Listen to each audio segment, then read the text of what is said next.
Hello बच्चों, let's read this question. So this question says the length of a strip measured with a meter rod is 10 centimeter. Its width measured with vernier caliper is 1 centimeter. The least count of the meter rod is 0.1 centimeter and that of the vernier caliper is 0.01 centimeter. What क्या बोला है? What will be the area? Error in its area. Okay, area में इसका हमें error बताना है। ठीक है, तो बच्चों देखिए इस क्वेश्चन का की कॉन्सेप्ट आप क्या लिख लीजिए। एरर यहाँ पर आपको कैलकुलेट करके बताना है। ठीक है, तो एरर कैलकुलेशन लिख सकते हैं। इस क्वेश्चन का की कॉन्सेप्ट क्या लिख सकते हैं? Error calculation. ठीक है, this will be the key concept of this question. Okay, अब बच्चों देखिए लेंथ और ब्रेथ आपको क्वेश्चन में क्या कर रखी है? गिवन कर रखी है।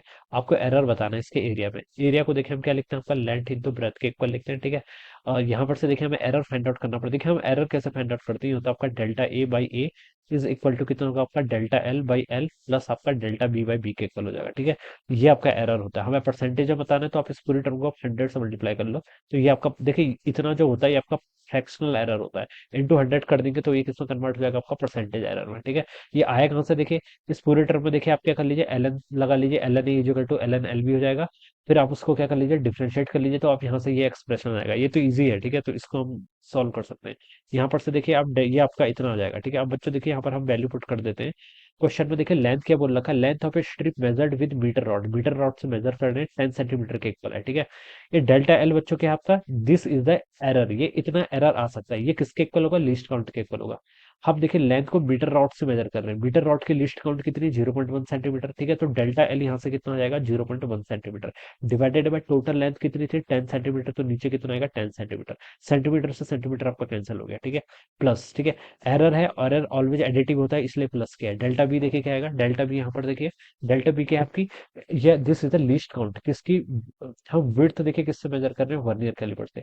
वर्नियर कैलिपर की लिस्ट काउंट 0.01 सेंटीमीटर गिवन कर रखी है। तो 0.01 डिवाइडेड बाय क्या है? उसके ओरिजिनल विड्थ जो कि कितनी है? 1 सेंटीमीटर के इक्वल है। तो डिवाइड बाय कितना हो जाएगा बच्चों? यहाँ से 1 हो जाएगा। ठीक है, तो अब इसको आपके कर लीजिए इंटू आपके कर लीजिए 100। ठीक है, 100 से इसको आप मल्टीप्लाई कर लीजिए।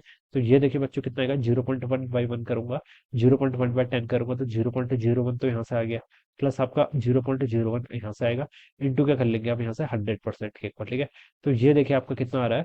0.01 और ये आपका 0.02 इंटू 100। ठीक है, इतना परसेंट में आ जाएगा। ठीक है, हमसे क्या बोल रहा था? What will be the error? हमें सिर्फ डेल्टा ए बताना है बेसिकली। ठीक है, ये टर्म की आपकी डेल्टा ए बाई ए के इक्वल आ गई। तो आप क्या कर लीजिए? से देखिए डेल्टा ए, सॉरी आपको परसेंटेज एरर बताना है ना। आपको यहाँ पर से क्या बताना है? परसेंटेज एरर बताना है। ठीक है, परसेंटेज एरर बताना है तो देखिए बच्चों आप क्या कर लीजिए? यहाँ पर देखिए ऑप्शंस में देखिए पता चल रहा है ना परसेंटेज एरर है। परसेंट का साइन इसका मतलब परसेंटेज एरर बताना है। तो यहाँ पर आपको सिर्फ इतनी चीजें बतानी। तो आप इसको देखिए मल्टीप्लाई कर लीजिए। 0.02 टू 100 करूंगा तो 2% के इक्वल आ जाएगा। ये इसका राइट आंसर होना चाहिए। ठीक है, तो कौन सा ऑप्शन मैच करेगा? डी ऑप्शन मैच करेगा। तो आप यहाँ पर से लिख सकते हैं option D would be the correct answer of this question. Alright, तो this is how we will solve this problem. So I hope you all understood this concept. All the best and thank you so much.